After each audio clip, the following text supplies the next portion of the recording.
na koforodua Jubilee Park ye Ghana at 50 no ena mpanifo ko siye na me no wo kasa beto dua se ho no mo na wo ko koforodua grofo kwatena hyewi adwa enkoye omu wie no matena se aboyi asi nchen ya be ko wase kohwe kwabra ni di na aduane bebre ba ho no obeyi guo ho no mu gya omo nan koforodua Jubilee Park wona se nkrofo dwa omo na akwa omo hyehye no sa abrosan no we koto ha na we koto ha Jubilee Park na ye de sika si Ghana at 50 no se de na wie ye ayero no emo na edi mo kyerentwe na even pavement blocks no omo hyehye ye no enso to se potholes abaso enso to ada tata so enti se Ghanaian Times say twen adwene panifo adwene susu se Jubilee Park no yes say efa chance edan na esi ho no adwiri ceiling nyina tutu chance ne fa nyina ayasamo enti esi ni saa se esi e de Ghana at 50 without maintenance ade encourage was ye twen medru say ye maintain nje say mu nsem Ghanaian Times do bokwata no e de aba and after awards Ghana Business Awards and 65 individuals and say by ye mu nsem ye shada emonwramu sa the Chronicle do bokwata ni bacho ka che Chronicle for say so mo print you know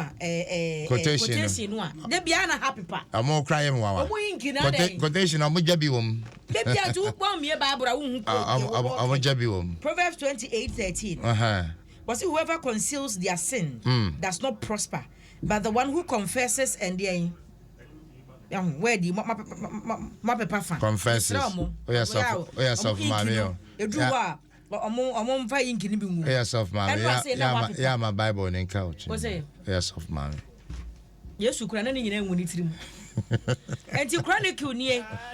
the big one mfonye da ha say ye mrashe bedwama chia mehene Alban Kingsford Sumana Bagbin and afi Bosi Sahene George Akufudam Paro doctor ono so ni mfonye da ha or say yes police can arrest MPs kwata fa ye to so mienu ne miensa on say have you also su Madina mrashe bedwani na semenra say police for the krata ba bonten say o mo block kwan say japade e de stebe public peace opanyin so the krata ba ya watch say wonno wa nya be dia sada ko ne ba ye ne kwan no o she police for bo say bebe bedu bia ne mrante na block kwan no obesi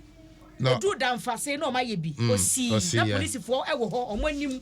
ensantrofo nyina wo ho enu osi no mo kasa say yes ye fa so aye ye kire e wo ti ne bi o ti ne bi so osi ye enu ho so osi ye no mo yi ne ma nyina free na police for be kasa won no si kwan a na esantro na wo mutwa eti mu nsem Chronicle da obokwata na so e de aba na my latest development just obeko court on the 8th yes on the 8th ya police for yes na mpanifo so akasa Christopher Apewu e South Tema district engineer na osi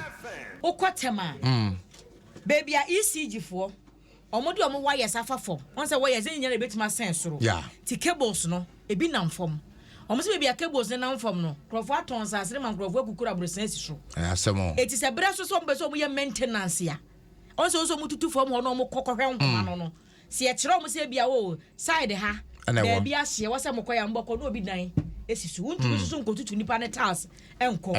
edi ahwe ya dachi edi asem ebeba pa wo mu asi dan wo eho no ene yankasa so edi anyina wahodi ni di djuma no ahwe ya dachi ebema ye how pa ye mu nsem eye the Chronicle do bokwata ne dia ba daily graphics Aboboyaa